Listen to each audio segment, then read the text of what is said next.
नमस्कार. कडकराम या चॅनलमध्ये आपल्या सर्वांचं मनपूर्वक स्वागत. मित्रांनो, कडकराम हे चॅनल सध्या समाजात घडणाऱ्या राजकीय, सामाजिक, सांस्कृतिक, शैक्षणिक, साहित्यिक आणि कलाक्षेत्र अशा विविध क्षेत्रातील घडामोडीवर आधारित चांगल्या वाईट घटनांचा कडक शब्दात समाचार घेण्याचा आणि समाजाला यातून बोध देण्याचा, समाजाला डोळे उघडून पाहायला लावण्याचा एक छोटासा प्रयत्न. मुक्त पत्रकार, अभिनेता, दिग्दर्शक, लेखक, साहित्यिक मी राममाळी कडकराम या चॅनलच्या माध्यमातून माहिती देणार आहे. आणि आजचा विषय आहे एक अपघात 3 पिढ्यात. मित्रांनो, ही घटना आहे पुण्यातल्या कल्याणी नगरमधली आणि हा अपघात नाही तर एक जळजळीत असं सत्य आहे. भ्रष्ट पोलीस, भ्रष्ट प्रशासन, भ्रष्ट राजकारणी, भ्रष्ट व्यावसायिक, भ्रष्ट एक्साईज विभाग, भ्रष्ट शोरूम मालक ज्याने नंबरशिवाय ही गाडी दिली आणि या सगळ्यांनी मिळून केलेले हे 2 निर्गुण खूनच आहेत. कसं ते मी तुम्हाला सांगतो. नियमाप्रमाणे पब बंद केले असते, नियमाप्रमाणे पबमध्ये अल्पवयीन मुलाला दारू पुरवली नसती, नियमाप्रमाणे शोरूम मालकाने नंबरशिवाय कार दिली नसती, नियमाप्रमाणे पालकांनी अल्पवयीन मुलाला कार चालवायला दिली नसती आणि जर नियमाप्रमाणे ट्रॅफिक पोलिसांनी त्या गाडीवर कारवाई केली असती तर त्या दोन्ही तरुण पोरांचा रस्त्यावर रक्ताच्या थारोळ्यात जीव गेला नसता. आम्ही सर्वसामान्य माणसांनी साधं हेल्मेट नाही घातलं, लायसन्स PUC जवळ बाळगलं नाही तर हेच ट्रॅफिक पोलीस टोळधाड पडल्यासारखे अंगावर येऊन खिशाचे लचके तोडतात. मग रात्रीच्या वेळी सुनसान रस्त्यावर डोळ्यात भरणारी बिना नंबर प्लेटची महागडी गाडी सुसाट जाते हे दिसत असूनही ट्रॅफिक पोलिसांनी त्या गाडीवर कारवाई का केली नाही?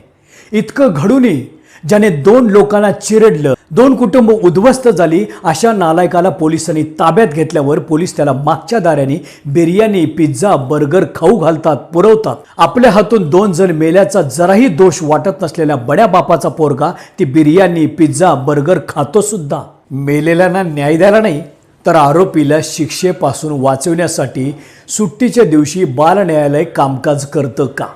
बरं, रविवार असून देखील अगदी सुट्टीच्या दिवशी बक्षीस द्यावा तसा जामीन मंजूर होतो. अगदी नजरांना पेश करावा तसा 2 जणांना गाडीखाली चिरडणाऱ्यांचा जामीन मंजूर देखील झाला. आणि अट काय तर 300 शब्दांचा निबंध लिहिण्याची, मानसोपचार तज्ज्ञांचा सल्ला घेण्याची आणि 15 दिवस वाहतुकीचे धडे गिरवण्याची.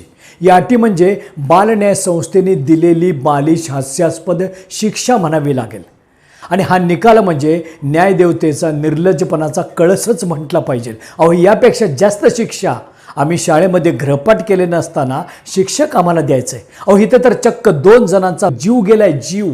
तुम्हाला साधं उदाहरण सांगतो. विना लायसन्स गाडी चालवल्यास कायदेशीर दंड किंवा शिक्षा, अल्पवयीन मुलाने वाहन चालवल्यास कायदेशीर दंड किंवा शिक्षा, मद्यपान करून वाहन चालवल्यास कायदेशीर दंड किंवा शिक्षा. इतकंच काय तर साधं ट्रेनमध्ये विना तिकीट जरी प्रवास केला तर कायदेशीर दंड किंवा शिक्षेची तरतूद केलेली आहे. आणि इथं तर चक्क 15 तासात जामीन मंजूर होतो. वा, काय न्याय आहे. यात निर्लज्जपणाचा कळस म्हणजे दोघांचा जीव घेणाऱ्या आरोपीला वाचवण्यासाठी एक आमदार पुढे येतो आणि हे प्रकरण दाबण्याचा प्रयत्न करतो.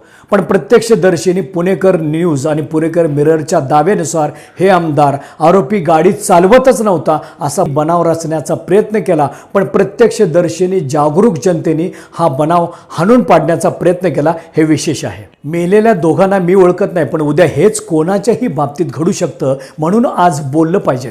निदान या निर्डावलेल्या व्यवस्थेपुढे तरी ताटमानेने बोललं तरच खरा आणि प्रामाणिक न्याय मिळेल. तुम्हाला काय वाटतं हे कमेंटमध्ये जरूर कळवा. हा व्हिडिओ आवडला असल्यास लाईक करा, शेअर करा आणि तुम्ही जर आमच्या चॅनलवर नवीन असाल तर कडकराम या चॅनलला सबस्क्राईब करा. जय हिंद, जय महाराष्ट्र.